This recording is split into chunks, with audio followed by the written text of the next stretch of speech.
All right. Hello all. Welcome back to another Dragon Ball Z Dokkan battle video here.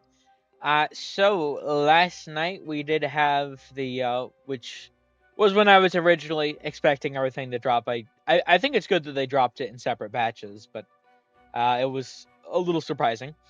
Um, we did have the World Tournament cards as well as the new sort of free to play Dokkan Awakenings for the possessed Baby Saiyan characters. Overall, this is probably one of the best free to play, uh, like just drops in general, like in the game's history. I feel like probably only like the Rose clone drop beats it, genuinely. The all the World Tournament cards are at least decent. Specifically, like Chi Chi looks really insane. I think Hellfighter 17 could be really good if he gets an actual team. Goku, I don't know. He's decent, but I feel like by the time he gets the help he needs, he's gonna fall off. For these three, they are very insane for this LR's team, and that's actually what we're going over here.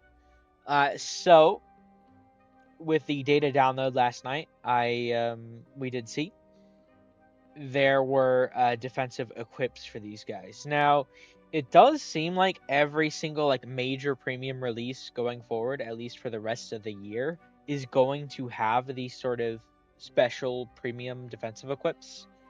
From like because they're all like obtainable through the special missions, right?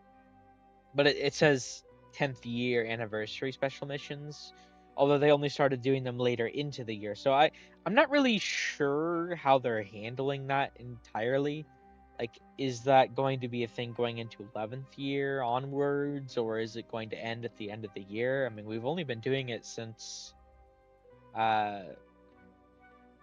did for GDC, did Gohan, Goten, and Trunks start it? Maybe? I'm not entirely sure. Regardless of who started it, probably every premium release will have these going forward, at least for this year. But I still won't have them with the original calcs just to be safe. I mean, I don't want to show the equips if they don't actually exist. But yeah, I do have these done. So I mean, let's jump in. And as I do have them in this sort of parentheses next to the sort of or rather, the no defensive equip calcs. Now, I will say, I still wanted to get these in, but this is actually a character, and I think this honestly sort of applies to the free to plays as well. Given their designs, I'm not really sure that you really need these defensive equips, even when we're talking about 55%. Honestly, as a defensive player, I would say I would probably be more interested in the attack equips. Because with this character, nothing you do is going to change. They will die if they get hit by a super. Nothing will change that. No matter how many defensive equips you put on them, and no matter how many defensive equips you put on them. I mean, we are talking if they're fully built up. By the way, I suppose it's fair to point that out. But no matter how many defensive equips you put on them, it's not really going to change how they tank normals either. Like they're already going to tank normals, right? So it's the defense equips really don't do too much for the actual value of the character. Like the equips themselves do provide pretty decent value. I mean, they always do. But just in regards to this specific character's kit and design, while your defense does go up, it doesn't, like, realistically, like, it doesn't change anything about how the character was already performing, even if your defense is a decent bit higher. So that's kind of weird to think about, because I am a defensive player, but it's just when you have a character design in this way, I mean, it is how it is, right? But I mean, they do make pretty decent increases, and I guess at least for like the first turn, they can help, right? Because it depends on how many attacks are in slot 1, and if you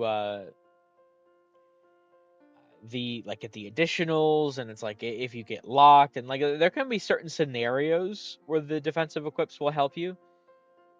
And once again, I mean they do increase the value, but I don't know. This is certainly a different styled character, so I don't know. It's just hard to think about it.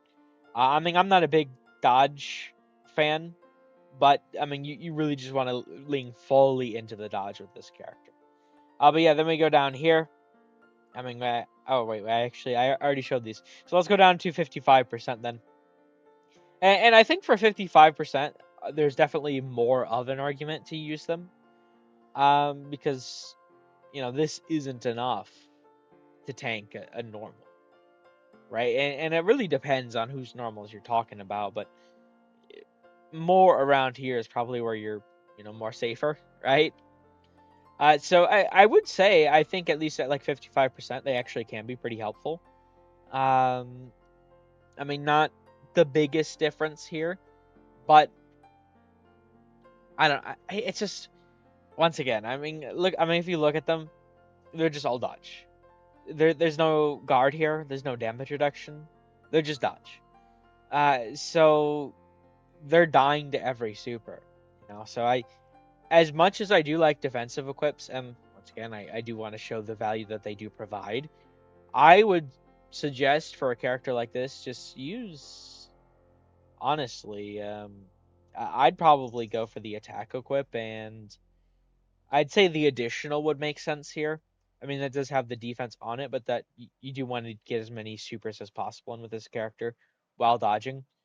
So a bit of a mixed dodge additional build will probably be really good on them. But yeah, then we have the fully built up down here as well. And I mean they get up decently defensively, but once again, they don't have guard, they don't have damage reduction. So even getting up to like 4 million, I mean this is territory that you would die in like the 10th anniversary meta if you took a super, right? So they don't eat supers. So I don't know. It's very weird to think about because like every other character we've had recently, at least in regards to these equips, it's like okay, these actually provide a decent bit of value in helping the character because a lot of the characters we've had have just been more focused on like outright tanking rather than dodging. I mean, we've had a couple of dodge characters, but it's been a lot of like outright tanking. So I don't know. It's just a little weird to think about this especially because like the hardest fight in the game, Gohan, Goten, and Trunks, you can't dodge that fight, so it's not. I don't know. Like this LR looks pretty good, but they're also probably only going to be best suited for like Rose Zamasu. Well, I mean all the other fights that you can't dodge, but it's that you can't bring them into the hardest fight into the game. I don't think once again I don't really think the defense equips will even change that. So I don't. It's weird. They provide value, like as in the number increases, but the actual defensive value of your character doesn't really change. You're doing the exact same thing you were before, I guess is how I'd sum it up. But yeah, I there we go. There's the calcs. I probably talked in circles a little bit there. My apologies. I don't know. It's weird for me to say this and think, okay, I mean they do provide value, but it's not like I don't know. It's weird to see that.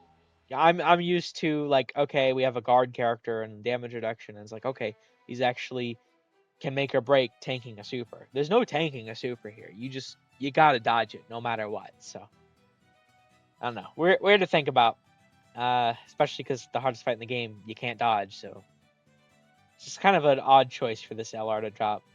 I feel like the active skill, honestly, fuck off with the guaranteed dodge for a turn. Give them dodge canceling for themselves. Just make them dodge cancel, and they'd be really. I mean, I feel like they're already really good, but they'd be like insane, right? So maybe that'd be too busted though. I don't know. But yeah, there we go. We're gonna end things here. Thank you all for watching. I hope you enjoyed. Take care.